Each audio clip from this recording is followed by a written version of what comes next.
जहां पर चढ़ावा चोर गैंग पर एक्शन तेज हो गया है। चंपत के ड्राइवर टिन्नू समेत 8 आरोपी जेल भेजे गए हैं।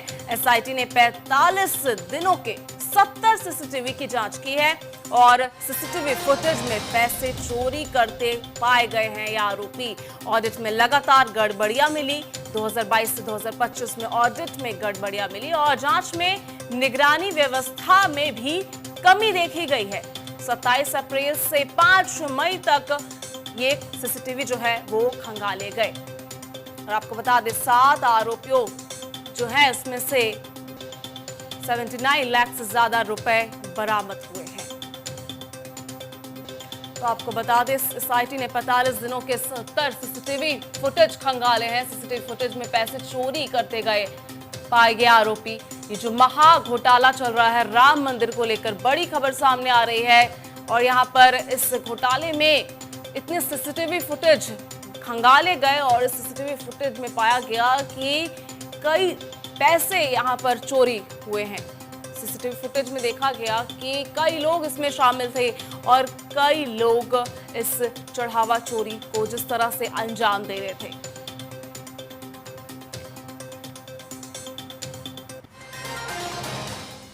राम मंदिर जहां करोड़ों लोगों की आस्था सिर झुकाती है, लेकिन अब उसी आस्था के केंद्र पर है राम मंदिर।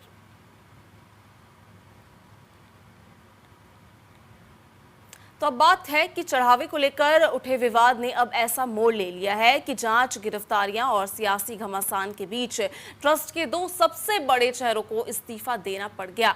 महासचिव चंपत राय और ट्रस्टी डॉक्टर अनिल मिश्रा का इस्तीफा। क्या ये सिर्फ नैतिक जिम्मेदारी निभाने का फैसला है या फिर जांच की आंच अब ट्रस्ट के शीर्ष तक पहुंच चुकी है? आखिर इस पूरे विवाद की परतों में क्या छिपा है और ये इस्तीफा क्या संकेत दे रहा है? सवाल ये भी है कि आखिर ट्रस्ट किस पर करे।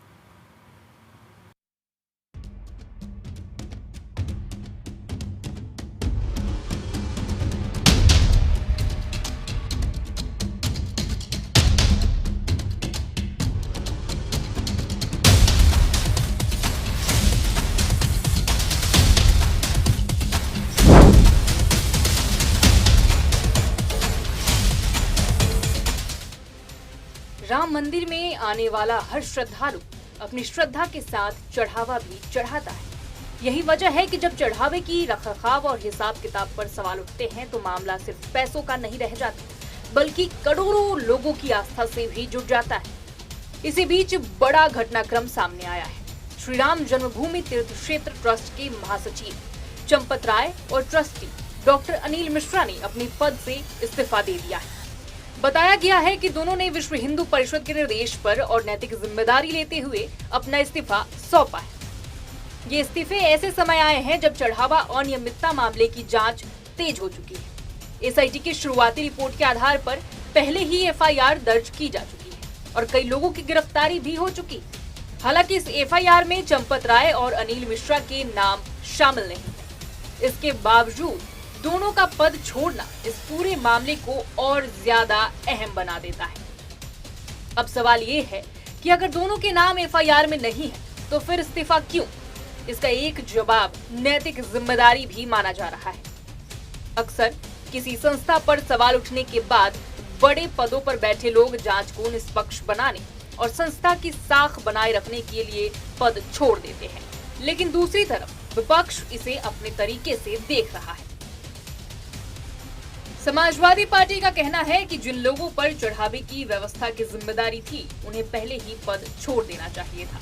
कांग्रेस भी मांग कर रही है कि जांच पूरी तरह निष्पक्ष हो और अगर कोई भी जिम्मेदार पाया गया तो उसके खिलाफ कार्रवाई हो। वहीं विश्व हिंदू परिषद पहले ही साफ कर चुकी है कि जांच किसी भी व्यक्ति तक सीमित नहीं रहनी चाहिए।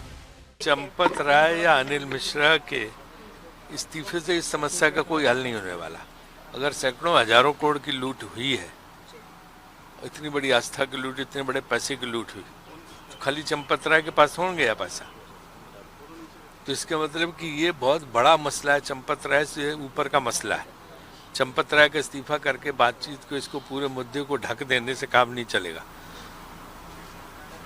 सिर्फ चंपत राय की वजह से हुआ, खाली चंपत राय जिम्मेदार है, लेकिन वो एडमिनिस्ट्रेटर थे वहाँ के, इसलिए वो जिम्मेदार हो। लेकिन ये पैसा इतनी बड़ा सालों से जो है गबन चल रहा है वहाँ, इतना घोटाला चल रहा है, इतना चंदा चोरी चल रही, इतना चढ़ावा चोरी चल रही, तो खाली चंपत राय नहीं है, वो थोड़ा इतना ले गए। मुझे संतोष है कि ये आरोप लगने के बाद में तुरंत एसआईटी की मांग की गई। मांग ट्रस्ट ने की। जब वो लोग जांच करने के लिए आए तो चंपत जी उस जांच के लिए प्रस्तुत हुए स्वयं, और फिर जैसे ही एसआईटी की रिपोर्ट सामने आई, जितने नाम थे उनके नाम लिखे, जिनके नाम नहीं थे पर हो सकते हैं तो एवं अन्य लोग लिखा, और जिस दिन उनको नाम मिले उसी दिन एफआईआर हो गई। मैं इससे संतुष्ट हूं। निष्पक्ष जांच होगी, एफआईआर दर्ज हो गई है और कानून के तहत कड़ी कार्रवाई हो, ये सरकार इसने निर्देश दिया। एफआईआर में नाम भी पड़ेगा, ये तो आप तफ्तीश करने वाले लोग। अब निगाहें एसआईटी की अगली कार्रवाई पर टिकी है। माना जा रहा है कि जांच एजेंसी एक बार फिर अयोध्या जाकर मामले की कड़ियों को जोड़ सकती है। यानी जांच अभी जारी है और आने वाले दिनों में कई और तथ्य सामने आ सकते हैं। राम मंदिर सिर्फ एक धार्मिक स्थल नहीं बल्कि करोड़ों लोगों की आस्था का प्रतीक है। ऐसे में चढ़ावे से जुड़ा हर सवाल और उसका हर जवाब पूरी पारदर्शिता के साथ सामने आना बेहद जरूरी है। फिलहाल 2 बड़े इस्तीफे हो चुके हैं, लेकिन असली तस्वीर जांच पूरी होने के बाद ही साफ होगी। इसी खबर पर हमारे साथ संवाददाता राजेश जुड़ चुके हैं लखनऊ से और संजीव जुड़ चुके हैं अयोध्या से। राजेश, मैं आपसे पहले पूछना चाहूंगी कि एसआईटी ने किन किन खुलासों की यहाँ पर बात की है? बहुत सारे खुलासे हुए हैं क्योंकि यहाँ पर बिल्कुल जिस तरीके से जांच का दायरा बढ़ा और एसआईटी ने जांच शुरू की, तो जांच रिपोर्ट में सीधे तौर पर एसआईटी ने ये माना है कि कहीं ना कहीं जो सीसीटीवी फुटेज है उनसे छेड़छाड़ हुई है और तमाम अहम जो दस्तावेज हैं वो कहीं ना कहीं एसआईटी ने अपने कब्जे में किए हैं। तो इन तमाम चीजों को लेकर के एसआईटी की जांच आगे बढ़ रही है। यही वजह है कि 8 लोगों पर मुकदमा दर्ज हुआ और मुकदमा दर्ज होने के बाद गिरफ्तारी हुई। लेकिन मैं एक बात और बताना चाहूंगा, एसआईटी की जो आंतरिक यानी इंटरनल जो रिपोर्ट है उसमें अगर हम बात करें तो 17 लोगों के नाम हैं। उसमें कौन कौन नाम शामिल हैं ये भी माना जा रहा है कि उसमें जो इंटरनल रिपोर्ट है, इंटरनल रिपोर्ट में चंपत राय का भी नाम शामिल है और डॉक्टर अनिल मिश्रा का भी नाम शामिल है जो कि ट्रस्ट के सदस्य हैं। तो ऐसे में जांच का दायरा जरूर बढ़ेगा। अभी हालांकि एफआईआर में चंपत राय का नाम नहीं है और ना ही अनिल मिश्रा का नाम है, लेकिन जांच का दायरा जैसे जैसे आगे बढ़ेगा स्थितियां साफ होती नजर आएंगी और इसी के साथ ही वो बड़े बड़े जो है लोगों के भी नाम बताए जा रहे हैं। उसमें जो 17 लोगों की जो इंटरनल जो एसआईटी की रिपोर्ट है उसके आधार पर अगर बात करें तो अभी ये देखना बाकी है कि कौन कौन ऐसी बड़ी मछलियां हैं जो इस पूरे मामले में संदिग्ध हैं, क्योंकि एसआईटी की जांच अभी चल रही है। विपक्ष दबाव बना रहा है, लिहाजा इस्तीफों का दौर आपने कल देखा, कल गहमा गहमी रही। 2 दिन से लगातार चंपत राय और अनिल मिश्रा के इस्तीफे की चर्चाएं जोर पकड़े रही और ऐसे में कहीं ना कहीं दबाव में आकर के अनिल मिश्रा ने भी इस्तीफा दे दिया, चंपत राय ने भी कल इस्तीफा दे दिया। तो इस तरीके की जो खबरें हैं कहीं ना कहीं अपने आप में अहम हो जाती हैं, क्योंकि मामला आम लोगों की आस्था से जुड़ा हुआ मामला था। इसमें किस तरीके से सेंधमारी की गई, किस तरीके से जो दान पात्रों से करोड़ों रुपए चोरी करने के जो आरोप लगे उसकी जांच एसआईटी कर रही है और एसआईटी की जांच के आधार पर अब आगे देखा जा रहा है कि कौन कौन ऐसे लोग हैं जो इस पूरे मामले में संदिग्ध हैं। क्योंकि अपने आप में जिस तरीके से विपक्ष ने सवाल उठाए, चाहे समाजवादी पार्टी हो, चाहे आम आदमी पार्टी, चाहे कांग्रेस, लगातार इस बात को कहते रहे कि नैतिकता के आधार पर इनको इस्तीफा दे देना चाहिए, क्योंकि कहीं ना कहीं जिम्मेदारी चंपत राय की भी है, महासचिव हैं रहे हैं ट्रस्ट के। तो ऐसे में सबसे बड़ा जो अगर जिम्मेदारी भरा पद है तो चंपत राय का था। सारी जो नकदी की व्यवस्था है, मैनेजमेंट है, वहां का रखरखाव है, प्रबंधन, सारी जिम्मेदारी कहीं ना कहीं चंपत राय की थी। विश्व हिंदू परिषद के बड़े नेता रहे, उसके साथ में ट्रस्ट के महासचिव रहे, तो सबसे बड़ी जिम्मेदारी अपने आप में उनकी रही है। तो ऐसे में बिना उनकी देखरेख के कैसे इतना बड़ा घोटाला हो जाता है, आम लोगों की आस्था के साथ खिलवाड़ कैसे हो जाता है। तो इन तमाम बिंदुओं को लेकर के जांच आगे बढ़ रही है। अब देखना ये होगा कि जांच का जो दायरा जब आगे बढ़ता है तो क्या इन लोगों के नाम भी एफआईआर में शामिल किए जाते हैं या फिर नहीं। क्योंकि देखिए, जिस तरीके से 8 लोगों के नाम सामने आए, जो चंपत राय के ड्राइवर रमाशंकर यादव, टिन्नू यादव, अनुकल्प मिश्रा, ऐसे में तमाम ऐसे लोग हैं, 8 लोग जिनके नाम सामने आए। लेकिन अब उसमें जो अज्ञात लोग हैं, अज्ञातों में क्या चंपत राम भी शामिल किया जाता है, क्या अनिल मिश्रा का भी एफआईआर में नाम शामिल किया जाता है, ये आगे आने वाला वक्त बताएगा। लेकिन जैसे जैसे दबाव बढ़ रहा है, कार्रवाई भी कहीं ना कहीं तेज हो रही है। सरकार बराबर कह रही है कि इस पूरे मामले में किसी को भी बख्शा नहीं जाएगा। विपक्ष लगातार दबाव बना रहा है। जिस तरीके से अभी राजीव शुक्ला ने भी स्टेटमेंट दिया, कहीं ना कहीं इसके अलावा जो विश्व हिंदू परिषद के जो और अध्यक्ष हैं आलोक कुमार, उन्होंने जो कहा कि वो कहीं ना कहीं संतुष्ट है जिस तरीके से एफआईआर की मांग की गई, एफआईआर दर्ज हुई, तो वो संतुष्ट दिखाई दे रहे हैं। लेकिन वो संतुष्ट हो सकते हैं, लेकिन अभी आम आदमी इस बात से संतुष्ट नहीं है, क्योंकि ये अभी अंतरिम रिपोर्ट है। एसआईटी अभी भी जांच कर रही है और जांच का दायरा अभी भी आगे बढ़ रहा है। तो ऐसे में आम लोगों को संतुष्टि तब मिलेगी, राम भक्तों को संतुष्टि तब मिलेगी जब इसमें बड़े ऐसे नाम कौन सामने आते हैं जिनके संरक्षण में इस तरीके का इतना बड़ा घोटाला हुआ, इतना बड़ा चंदा चोरी का मामला सामने आया। तो ऐसे में ये देखना होगा, सरकार सख्त है और इस पूरे मामले में किसी भी तरीके से किसी के भी बचाव के मूड में सरकार दिखाई नहीं दे रही है। तो ऐसे में अभी फिलहाल देखना होगा कि आगे जांच में किसके नाम सामने आते हैं और किस पर कार्रवाई होती है। जी संजीव, अभी आप अयोध्या में मौजूद हैं। जिन सीसीटीवी फुटेज की इस वक्त बात हो रही है, तो सीसीटीवी फुटेज में क्या कुछ पाया गया है? और पहले भी कुछ पाया गया था, लेकिन पहले कार्रवाई क्यों नहीं हुई? जी बिल्कुल, जिस तरह से लगातार सोसाइटी में जांच की है कि सबसे पहले जो सीसीटीवी कैमरे हैं उनको खंगाला गया है। क्योंकि जो वो जहाँ पर काउंटिंग होती थी, काउंटिंग की प्रक्रिया होती थी, तो गुप्त कक्ष बनाया गया है, वहाँ पर बाकायदे सीसीटीवी कैमरे लगाए गए थे। इसके साथ साथ अगर जो पूरा राम मंदिर परिसर है उसमें भी जगह जगह सीसीटीवी कैमरे लगाए गए हैं, जिससे क्योंकि जो सारी गतिविधियां है वो होती है। सोसाइटी ने जब सबसे पहले सीसीटीवी खंगाले, उसके बाद कई पेन ड्राइव में उनके फुटेज जो है वहाँ से ले गए और उनकी जांच के लिए भेजे गए। तो उसमें कई लोग जो संदिग्ध है, जो आज गिरफ्तार हुए हैं, उनकी कहीं कहीं जो है जो कार्यशैली वो संदिग्ध नजर आई और इसी आधार पर उनके जब इन्होंने रिपोर्ट होगी, फिर तत्काल में एफआईआर दर्ज हुई और फिर 8 आरोपियों की रात भर में गिरफ्तारी हुई और फिर उनको जो है बकायदे विशेष न्यायालय में पेश। संजीव, यहाँ तो ये भी बात सामने आई है कि वो जो सीसीटीवी फुटेज है उसमें वो पीठ दिखाकर नोटों की गिनती करते हैं और अपने पैंट और मोजों में ये जो पैसे की जो बंडल है वो रखते थे। बिल्कुल जाहिर सी बात है, सोसाइटी ने यही बताया कि उनको ये जानकारी थी कि यहाँ पर कैमरे लगे हुए हैं। जाहिर सी बात है, अगर वो कर्मचारी है या बैंक के कर्मचारी जो प्रतिदिन वहाँ जाते हैं और वो गिनती का काम बंद कराते हैं, तो ऐसे में उनको सारी जानकारियाँ थी, कहाँ कैमरे लगे हुए हैं, किस एंगल में लगे हुए हैं, ये कैमरे की तरफ पीट कर किस तरह से गिनती करना कि उनका चेहरा ना आया हो और जो वो पैसों का हेर फेर कर रहे हैं या इधर उधर कर रहे हैं, वो कहीं सीसीटीवी कैमरे में नजर आए, कैद हो जाए। ये सारी चीजों को देखते हुए ये सारी प्रक्रिया की गई।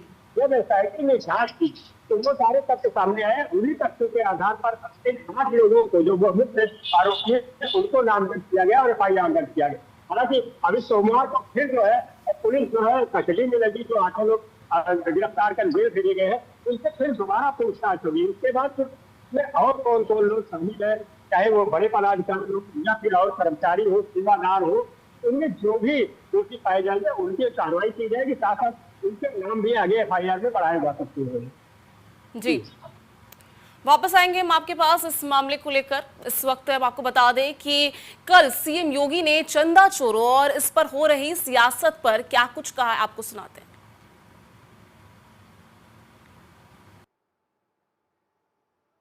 एक पक्ष कहता था राम हुए ही नहीं, यानी अयोध्या को भी ये नकारना चाहते थे।